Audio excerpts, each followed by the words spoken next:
This story is so raw, it leaves you breathless, unfolding beneath a burning desert sky where dust and silence hold their breath. It's a place where broken lives cross paths with unexpected mercy. It begins with a single, desperate act, small in the moment, but powerful enough to change two souls forever. Before we kick off this adventure, don't forget to hit like on the video and let us know in the comments where you're watching from. Her own husband sold her body the way a man pushes a final chip into a losing hand. Wade Kincaid didn't merely betray Clara Wynne. He dragged her down into the filth of his debts, stripping her of the last shred of dignity and offering her up as if she were nothing more than flesh on a table. In their bedroom, the same room that once carried vows and soft promises, he slammed her onto the mattress, his breath sour with whiskey. "You ain't my wife anymore," he snarled. "You're my payment.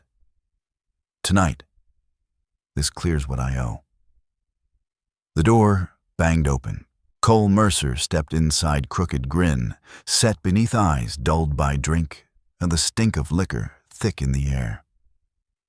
He seized Clara by the hair and tore away the final scrap of cloth clinging to her. Her tears never fell. They locked behind her eyes, frozen by shock. She was passed over like livestock, no mercy, no pause. The room closed in smoke, sweat, and heat, every sound sharpening into cruelty as his voice pressed close, claiming her thoughts, claiming her body paid for and owned. Fate left her one thing. By the hearth, an iron poker leaned against stone, its dull metal catching a sliver of light. Clara's hands shot out. A scream ripped free. She swung with everything she had left. The crack split the room like thunder. Blood splashed hot across the sheets. His body collapsed, twitched once, then went still. Clara froze, chest heaving, the iron slick in her grip. Had she killed him? She didn't know. She didn't wait to find out. Panic tore through her as she stumbled for the door, naked, shaking, clutching a splintered board torn from a crate to cover herself. The desert night cut her like a blade. Cold wind slashed her skin. Stones and thorns shredded her feet until blood marked every step. She ran anyway. The house burned behind her eyes, a husband who sold her a stranger who tried to break her a pool of blood that might be a corpse. She never looked back. Looking back meant death. Miles of sand and rock swallowed her. Her body faltered, lungs burned, breath ragged as her heart pounded, her mind hollow.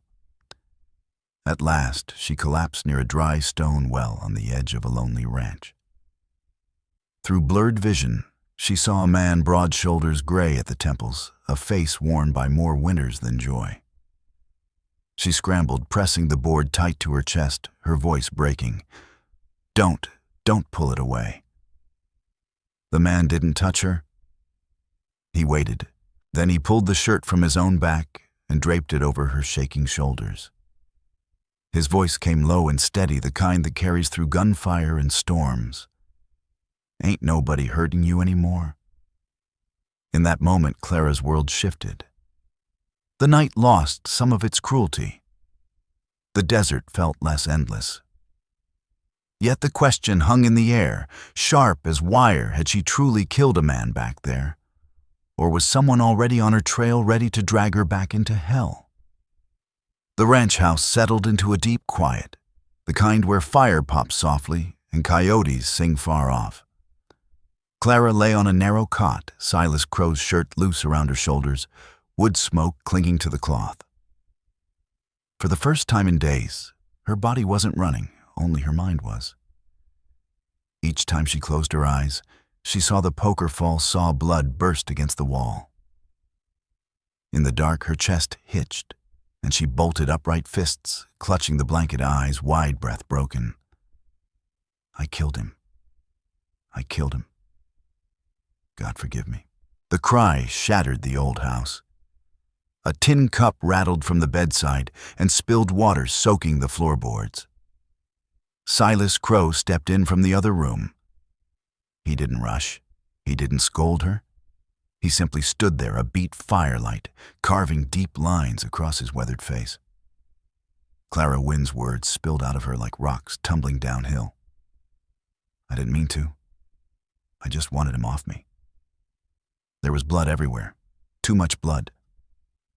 I can't remember if he moved. I can't remember if he breathed. Did I kill him? Did I? Her sobs hit hard, rattling her small frame. She hid her face in her hands, bracing for judgment for the weight of condemnation. Silas Crow never raised his voice. He didn't quote scripture or call her a sinner. He lowered himself slowly, steady as stone, until his eyes were level with hers. Sometimes he said, voice low, and even surviving don't make you guilty. Clara blinked through tears, stunned by the calm in his tone.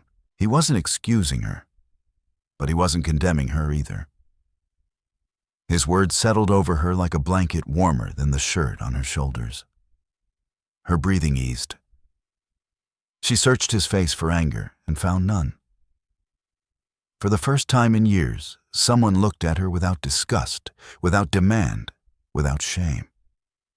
Outside, the desert night thickened. Inside, the soft glow of a kerosene lamp washed over her, revealing a young woman caught between terror and relief. Guilt gnawed at her, but Silas's quiet presence dulled its sharpest edges. She whispered, barely audible, "What if he's still alive out there? What if he comes for me?" Silas didn't look away. "Then you ain't facing it alone." The words hung heavy, carrying more promise than she could grasp in that moment. Her tears slowed, and for the first time since she fled, her body leaned into the silence instead of fighting it. Still, the question stayed buried and sharp. Was the man she struck lying dead in that house? Or was he breathing, bleeding, tracking her trail across the desert even now? The answer came with dawn. Boots thudded on the porch. The door flew open without a knock. Wade Kincaid filled the doorway, eyes red-mouthed, twisted her husband who betrayed her, the man who traded Clara like a stack of debt. He crossed the room in 2 strides, fist tangling in her hair, yanking her back. "You're my wife," he shouted. "You're coming home with me." Filthy or not. Clara cried, clutching Silas's shirt tighter to her chest, her gaze snapping to the only anchor left in her storm. The old rancher rose from his chair, slow and deliberate. He didn't rush. He didn't raise his voice. But the scrape of wood on floor carried weight. As Wade drew back his hand to strike, Silas reached above the hearth and took down a pistol older than both of them, a war relic still loaded, still true. The barrel leveled steady as his words cut clean. "You lay another hand on her," he said, "and I swear to God, I'll wipe the Kincaid name out tonight." Wade froze his hand, trembling mid-air rage draining into hesitation. Silas's eyes held no bluff. No mercy. Wade shoved Clara aside and stumbled back toward the door. "This ain't over, old man," he spat. Then he was gone. The door slammed, leaving the room hollow and still. Clara stood shaking, tears streaming, breath broken. Silas lowered the pistol, set it gently back on the mantel, and turned away. No gloating, no speech, just a man who had drawn a line and would not cross it. Crossed it again, Clara Wynn whispered, her voice thin and shaken. "You saved me." Again. Silas Crow poured a glass of water, slid it across the table, and settled back into the same chair. He said nothing. The quiet did the work. Words couldn't. The house breathed around them, old boards, creaking, the stove ticking low. Clara drew a slow breath, then another, letting the stillness seep into her bones. The storm inside her eased enough to feel the room again, and the smell of coffee grounds and dust, the steadiness of Silas's presence anchoring her to the moment. Morning laid long shadows across the ranch when Wade Kincaid returned. This time, he didn't come alone. A second rider kept close dust trailing their hooves. A badge flashed on the man's chest. Clara's stomach dropped. Was this it? Was she about to be hauled back and stamped as nothing more than a man's property? Silas stepped onto the porch, calm as ever, eyes narrowing just a touch. He knew the rider behind Wade. Marshal Owen Black from years back in the mud and smoke of Cold Harbor. Silas had dragged him clear with a bullet in his side, hauled him out, when death had nearly closed its hands.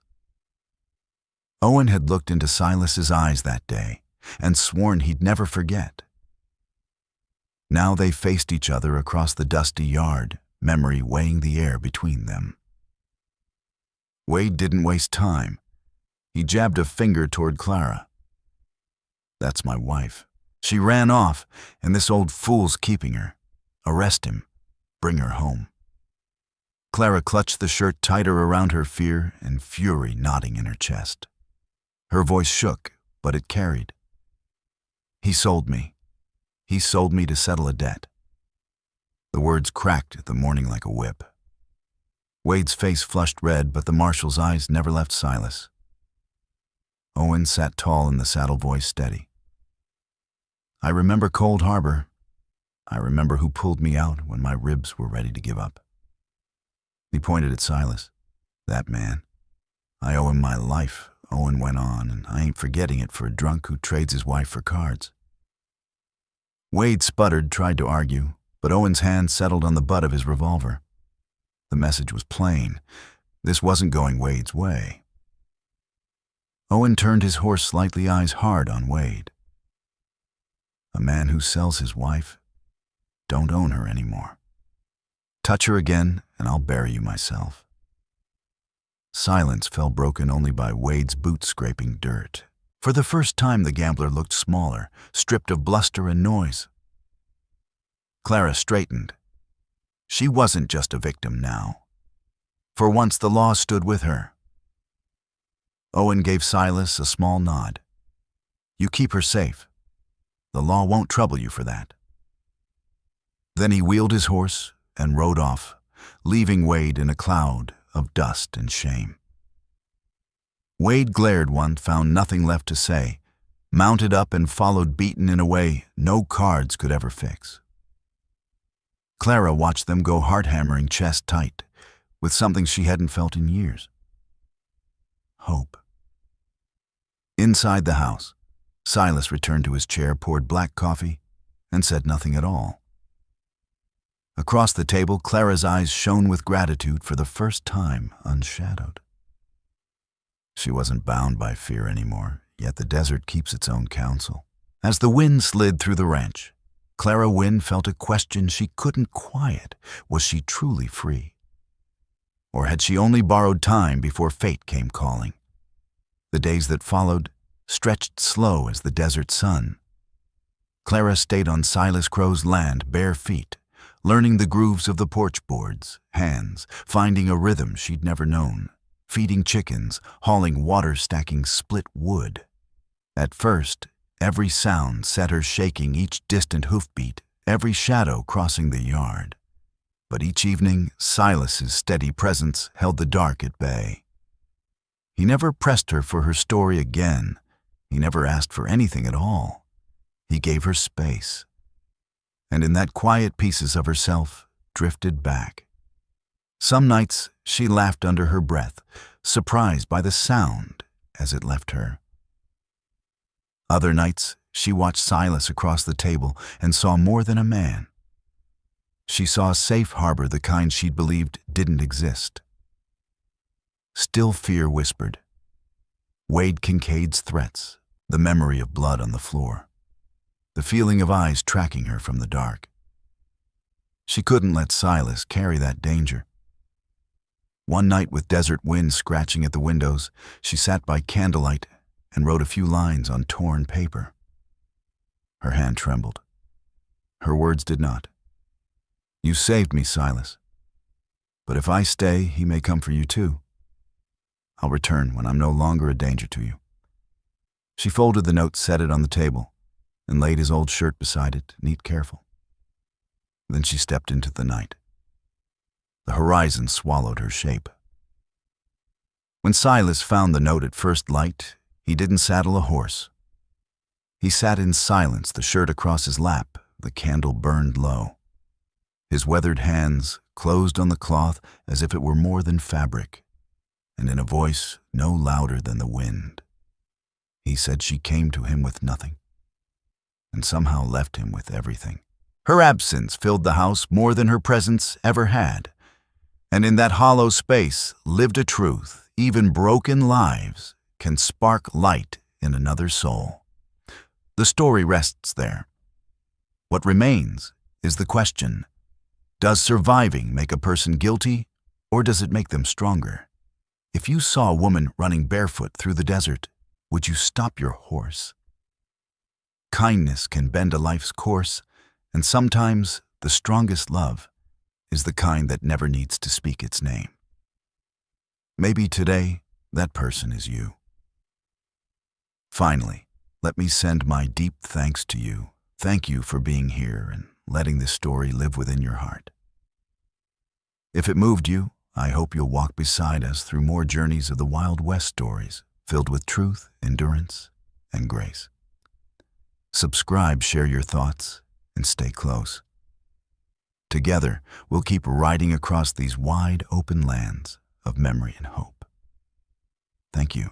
Aviso legal, barra disclaimer. Our narratives bring inspiration from the past, recreated with fictional and dramatized interpretations for entertainment purposes only. AI tools serve as creative support, but the storytelling, editing, and emotional refinement are handled by our team to guarantee authenticity. We comply with content policies for AI use, avoiding impersonations, identity fabrication, or historically misleading images. All visual and audio content is legally sourced. Redistribution or modification requires prior written approval. Thank you for honoring creativity, collaboration, and storytelling done with heart.